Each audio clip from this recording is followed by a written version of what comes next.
खिचड़ी तो आप सभी ने बहुत खाई होगी, पर आपने कभी ये ऑथेंटिक गिरनारी खिचड़ी खाई है, वो भी काठियावाड़ी स्टाइल? नहीं खाई होगी। एकदम गुणों की खान है ये खिचड़ी और इतना टेस्टी ना कि क्या ही बताऊं।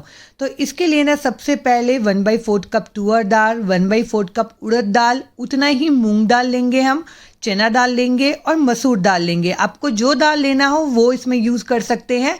और आधा कप राइस लेंगे। राइस की क्वांटिटी यहाँ पे ज़्यादा रहेगी और इसे ना अच्छे से पानी से 2 से 3 बार ना हमें वॉश कर लेना है, ताकि जो भी डर्ट वगैरह हो ना वो निकल जाए। 2 से 3 बार मैंने इसे अच्छे से वॉश कर लिया है। अब देखिए, इसे हमें अभी रखना है साइड में, तब तक कि हम रखते हैं बाकी की तैयारी।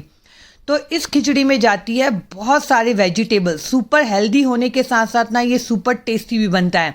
तो यहाँ पे थोड़ा सा हरा बीन्स लिया है मैंने, एक छोटा टुकड़ा फूल गोभी का लिया है। अच्छे से देख के इसे कट करिएगा गोभी में, क्योंकि कीड़े वगैरह बहुत रहते हैं। बहुत ज़्यादा ना बारीक बारीक यहाँ पे कट नहीं करना है सब्जियों को। एक मीडियम साइज़ का मैंने ना बैगनी वाला जो बैगन आता है ना वो लिया है मैंने। उसे भी हम क्या करेंगे ना, बड़े बड़े पीसेस में कट करके पानी में यहाँ पे डुबा देंगे, ताकि बैगन जो है ना वो काला ना पड़े। अब एक आलू लिया है मैंने, उसे छील के मैंने क्या किया था ना, यहाँ पे कट कर लिया है। इसे भी बड़े बड़े पीसेस में कट करना है। आलू की क्वांटिटी आप अपने अकॉर्डिंग यहाँ पे कम ज़्यादा कर सकते हैं। आलू भी यहाँ पे कट हो गया है। अब देखिए, इसके साथ और भी सब्जियां मैंने कट कर ली है। बीन्स हो गई, गोभी, शिमला मिर्च डाला है मैंने, एक गाजर डाला है, छोटा टुकड़ा कुमड़ा कद्दू का डाला है और खूब सारा हरा मटर। और यहाँ पे आलू और बैगन को मैंने पानी में डुबा के रख लिया था।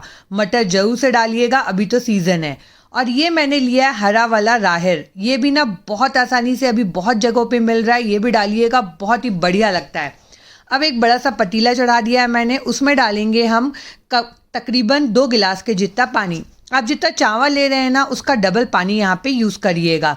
और उसके बाद ना हम ये दाल वाला जो मिक्स है ना हमारा, चावल और दाल वाला, वो इसमें डाल देंगे। थोड़ा सा हल्दी पाउडर डाला है मैंने, आधा चम्मच के करीब। और सारी सब्जियों को इसमें डाल देंगे। सारी की सारी सब्जियों को डालना है। सब्जियों की क्वांटिटी ना ज़्यादा रखिएगा, खिचड़ी में तो बहुत बढ़िया टेस्ट आता है। और सब्जियों को ना बहुत ज़्यादा छोटे छोटा मत करिएगा। जब पकने के बाद इसके पीसेस आते हैं ना तो बहुत बढ़िया लगता है खाने में। अब यहाँ पे तिवरा डाल दिया था और मूंगफली डाला है मैंने 1/4 कप। मूंगफली भी का भी टेस्ट ना इसमें बहुत ही गजब आता है, तो ज़रूर से डालिएगा। और इसे ना अब हमें ढक के 3 से 4 मिनट के लिए थोड़ा कुक होने देना है। 3 से 4 मिनट बाद देखेंगे ना ये हल्का सा पकना चालू हो जाएगा। खिचड़ी को ना लो टू मीडियम फ्लेम पे पकाइएगा। स्वाद अनुसार नमक डाल दिया है यहाँ पे मैंने, 1 चम्मच के तकरीबन डाला होगा। और इसे ना बीच बीच में चलाते हुए हमें यहाँ पे कुक करना है। खिचड़ी को पकने में ना कम से कम आपको 30 से 40 मिनट लग जाएगा यहाँ पे, क्योंकि खिचड़ी जब धीमी धीमी आंच पे पकती है ना तभी उसका टेस्ट गजब आता है। तो इसे बीच बीच में चलाते रहिएगा, तब तक के पकाना है जब तक कि देखिए इस तरीके से हमें इसकी कंसिस्टेंसी नहीं मिल जाती। आप देखेंगे ना तो चावल और दाल अच्छे से पक चुका होगा और जो सब्जियां हैं ना वो एकदम मैसी सी हो चुकी होगी, बड़े बड़े चंक्स इसमें रहेंगे। अब इसमें जाएगा एक तड़का। तो तड़के के लिए ना मैंने यहाँ पे तेल में सरसों, जीरा, हींग, तेजपत्ता, सूखी लाल मिर्च और अदरक और मिर्च को यहाँ पे कूट लिया है। और थोड़ा सा एक प्याज काट के डाल दिया है बारीक बारीक। अगर आप लहसुन खाते हो तो लहसुन भी इसमें डाल सकते हैं, पर आज मैं इसे बिना लहसुन के बना रही हूँ।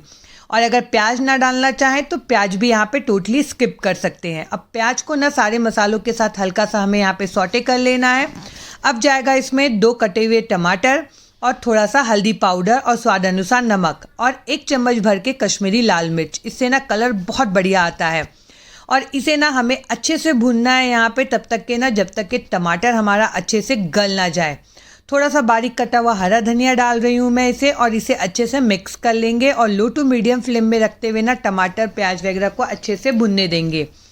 जैसे ही टमाटर प्याज भुन जाएगा ना तो 1/4 चम्मच के जितना इसमें मैंने गरम मसाला डाला है और इसे कर लेंगे अच्छे से मिक्स। आप देख सकते हैं टमाटर प्याज सब अच्छे से भुन चुका है। अब ये तड़का जाएगा इस खिचड़ी में, इससे इसका टेस्ट ना 10 गुना बढ़ जाता है, यकीन मानिए। थोड़ा सा बारीक कटा हुआ हरा धनिया, थोड़ा नहीं खूब सारा डालिएगा, अभी तो धनिया बहुत बढ़िया आ रहा है। और इसे कर लेंगे अच्छे से मिक्स। आप जैसे ही इसे मिक्स करते जाएंगे देखेंगे खिचड़ी का कलर चेंज होगा टमाटर और कश्मीरी लाल मिर्च की वजह से। और इसका जो टेस्ट आता है ना क्या ही बताऊं मैं, इतना गजब है ना ये। सुपर हेल्दी, सुपर टेस्टी और एकदम लाइट खाना है।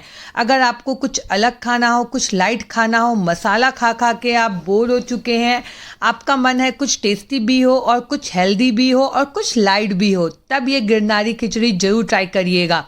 और ठंड में तो इसका खाने का मज़ा ही डबल है। ऊपर से डालिए थोड़ा सा घी, थोड़ा सा बारीक कटा हुआ हरा धनिया और इसे सर्व करिए पापड़ या अचार, आपकी मर्ज़ी, जिसके साथ खाना चाहें उसके साथ ट्राई करिए। और ट्राई करते हैं तो मुझे कमेंट करके बताइएगा कि आपको ये रेसिपी कैसी लगी। आपको मेरी रेसिपीज़ अच्छी लगती है तो प्लीज़ मेरे चैनल को लाइक करिए, सब्सक्राइब करिए। Bye bye.